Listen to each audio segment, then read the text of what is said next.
Okay, I'm going to walk you guys through the Montessori 3-period lesson technique. I have another video about this that goes more in depth on my YouTube channel, so you can look at that. And there's also plenty of great resources out there, like infomontessori.com, that can walk you through it. So let's get started. So the first period, there's 3 periods, and the first period is an introduction period, where you're basically going to touch each article, each item, and introduce its name, and then you're going to encourage the child to say its name. So, for instance, this is an isosceles triangle. Can you say isosceles triangle? This is a circle. Can you say circle? This is a square. Can you say square? And that's the first period. So also, we're pretending there's a student sitting here right now, and I am the directress giving him the lesson.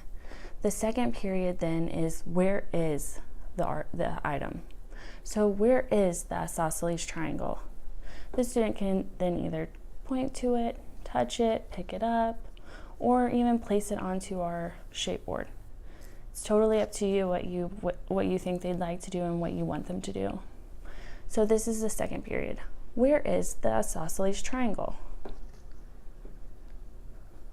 The student then picks it up and places it in its correct spot. Where is the circle? Where is the square? And that's the second period.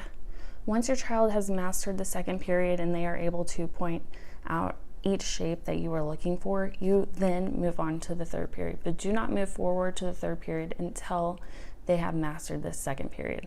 The third period then is a confirmation that they know the name of the object. And this is how it goes. The directress or the teacher points to the item and says, "What is this?"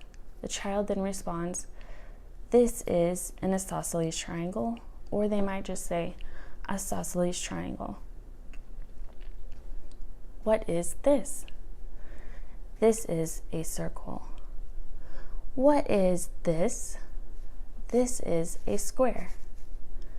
And once they're able to complete the third period, then they have full knowledge of the object and its name.